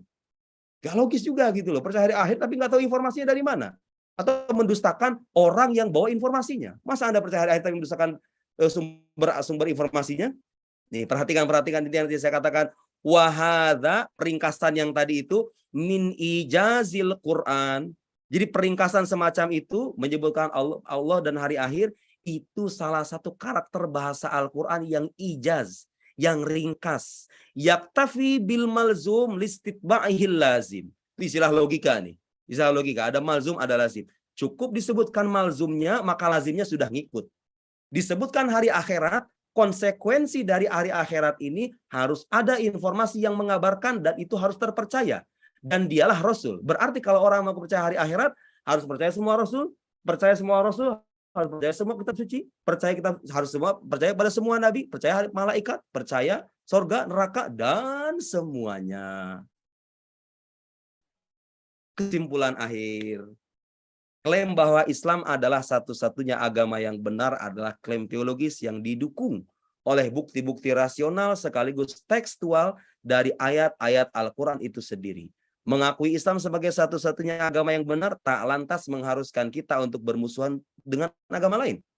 Ada kata yang salah ya, bukan untuk tapi dengan. Karena dalam hubungan sosial, Islam sendiri mengajak pemeluknya untuk memperlakukan mereka dengan cara-cara yang baik. Pandangan kaum pluralis pada akhirnya akan menggiring mereka pada penolakan atas ayat-ayat Al-Quran yang sedemikian tegas dan jelas itu, yang tadi kita paparkan. Bagaimana Anda mengatakan orang Kristen bisa selamat kalau nggak percaya Nabi Muhammad? Orang Quran mewajibkan kok. Kepada orang Yahudi, orang Quran juga mewajibkan kok. Quran secara tegas pula mengatakan agama yang Allah itu hanyalah Islam. Bukti-bukti rasionalnya ada. Mau nguji klaim-klaimnya, hayo silahkan. Mau nguji kesahihan informasinya, penisbatan informasinya kepada Tuhannya, kepada Nabinya, ada ilmunya pula. Kalau saya mengatakan nggak ada umat agama lain yang punya hazanah semacam itu fakta ya. Mungkin ada di sini yang keberatan dengan itu, silahkan. Saya pengen tahu terus terang. Ada nggak umat agama yang punya hazanah keilmuan untuk memverifikasi kesahihan sabda-sabda orang yang bawa agamanya dengan keilmuan, dengan metode yang ketat? Ada atau tidak? Ada nggak kitab suci yang secara jelas disampaikan oleh manusia yang jujur, terpercaya, terbukti sebagai nabi, berisi informasi yang sangat begitu berlimpah gitu ya, informasi sejarah, masa lampau tentang Tuhan dan seterusnya, dan tidak tertandingi pula oleh manusia manapun. Mukjizat, maksudnya mukjizat. Ada nggak kita untuk mukjizat itu? Itulah Islam. Oke? Jadi kalau Anda menolak itu, berarti Anda menolak ayat-ayat Quran yang tadi dong. Atau Anda jangan-jangan menafsirkan Quran sesuai dengan hawa nafsu Anda sendiri. Jangan khawatir ya, kita mengatakan begini nggak berarti kita harus bermusuhan dengan umat agama lain. Oke, itu ranah sosial. Iman adalah satu kesatuan yang tak terpisahkan. Ini catat ya, nggak bisa orang beriman kepada sebagian tapi mengingkari sebagian yang lain. Percaya hari akhirat tapi nggak percaya surga, itu bukan beriman. Iman Anda batal seketika itu juga, nggak akan diterima. Sempurnakan keimanan kita kan yang diajarkan Islam ini. Di dunia ini tidak ada agama yang mengharuskan pemeluknya untuk mengesahkan Tuhan dan beriman. Kalau mengesahkan Tuhan mungkin agama lain ada. Tapi beriman kepada semua utusannya dan semua ajaran yang mereka bawa tidak ada kecuali Islam. Sempurna. Kita belum bicara masalah syariat, fikih, usul fikih dan lain-lain. Melihat tentang kesempurnaan Islam itu dalam pandangan yang holistis gitu ya. Ada tataran syariat, ada tataran akhlak gitu. Kita baru bicara akidah doang ini. Sudah begitu berlimpah gitu kan. Kita belum merinci juga ini sebetulnya. Itulah agama yang dibawa oleh para nabi. Jadi Islam itu agama yang dibawa oleh para nabi, bukan hanya agama yang dibawa oleh salah seorang nabi. Dari sejak Nabi Adam hingga Nabi Muhammad SAW. Kalau Anda bertanya kenapa agama yang diridhoi oleh itu hanyalah Islam, jawabannya karena memang hanya agama itu yang Allah turunkan kepada para nabi. Para nabi datang dengan ajaran tauhid semuanya, mengakui keesaan Allah dan mengakui mereka semua sebagai utusan Allah beserta seluruh ajaran yang mereka bawa. Demikian, semoga bermanfaat. Bagi Anda yang masih ragu, semoga ini bisa meyakinkan. Bagi Anda yang tidak tahu dan bertanya-tanya apa buktinya, mudah-mudahan ini bisa memperjelas. Saya ucapkan terima kasih kepada moderator dan kawan-kawan semuanya. Selebihnya saya serahkan kepada Mas Tasori. Silakan Mas, saya cukupkan demikian. Baik, untuk teman-teman yang ingin bertanya, kami pilih 2 orang saja ya. Jadi langsung angkat tangannya saja atau bunyikan mic-nya, silakan.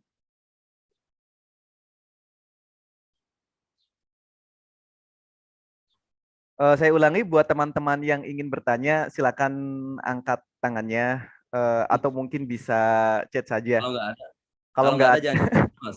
Oke, kalau nggak ada, jangan. kita langsung statement terakhir aja, Ustadz. Nggak ada benar nih. Belum ada deh. Langsung statement terakhir aja, Ustadz.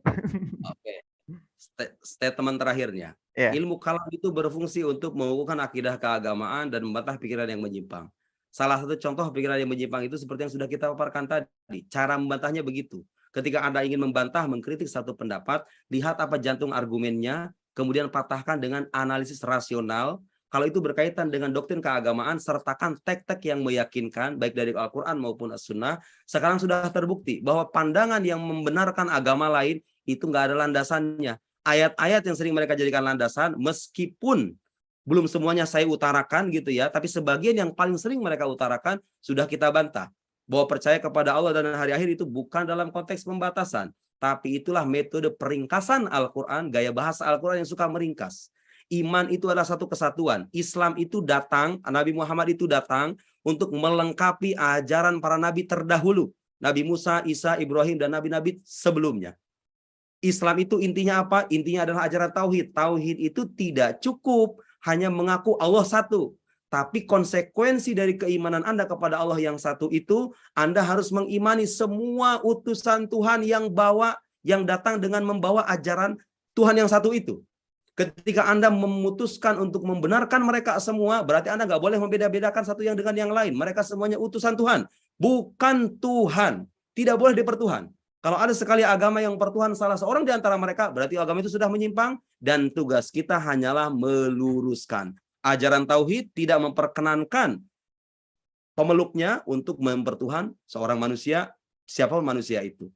Inti ajaran Islam adalah agama tauhid. Nabi Muhammad datang dengan ajaran tauhid. Tauhid mengharuskan Anda beriman kepada semua utusan Tuhan. Beriman kepada semua utusan Tuhan melahirkan konsekuensi beriman pada semua ajaran dan informasi yang mereka sampaikan. Kalau itu terbukti mereka sampaikan. Dan Islam, di alam hazanah keislaman, kita punya ilmu yang bisa memverifikasi semua itu.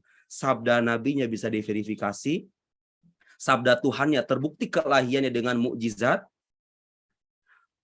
Klaim-klaim teoritiknya tentang kenabian, tentang Tuhan, dan segala turunannya itu, klaim-klaimnya pun dibuktikan dengan argumen-argumen rasional yang kesahihannya bisa diuji dan dipertanggungjawabkan secara ilmiah. Demikian, subhanakallahumma bihamdik, asyhadu an la ilaha illa anta nastaghfiruka wa natubu ilaik. Sallallahu ala sayyidina Muhammad wa ala alihi wasallam. Wassalamualaikum warahmatullahi wabarakatuh. Waalaikumsalam warahmatullahi wabarakatuh. Terima kasih untuk Ustadz Muhammad Nuruddin, dan buat teman-teman semuanya terima kasih juga udah ikut bergabung di Zoom meeting ini. Dan nanti selanjutnya akan ada 2 episode lagi. Jadi buat teman-teman semua jangan lupa untuk ikuti. Dan saya harap juga kita nggak berhenti. Mas, saya lupa tadi menyampaikan dua hal. Apa Jadi tuh? di buku seputar ketuhanan ya, di buku Ya. seputar ketuhanan ini saya udah memaparkan dua pertanyaan yang masih berkait dengan tema tadi. Suka ada pertanyaan begini. Kalau Tuhan itu kan katanya Tuhan menghendaki keragaman. Ini salah satu pikiran mereka juga. Tuhan menghendaki adanya agama Kristen, agamanya Hindu, ada orang Buddha, ada orang Konghucu. Kan Tuhan menghendaki itu. Kalau Tuhan menghendaki keragaman, kenapa surga hanya dihuni oleh satu golongan saja? Suka ada pertanyaan begitu kan? Saya sudah paparkan di buku seputar ketuhanan halaman 278. Silahkan Anda baca sendiri ya. Jika orang masih bertanya-tanya, itu kok emang adil ya begitu? Ah, kan suka kayak gitu kan? Ada jawabannya, tenang jawabannya ada. Semua ingin Anda tanya tentang dasar ajaran itu ada jawabannya. Dan nggak ada yang bertentangan dengan hukum akal. Kemudian satu pertanyaan lagi. Kalau saya sudah beriman kepada Tuhan, kata sebagian orang, apakah itu artinya saya akan meraih keselamatan?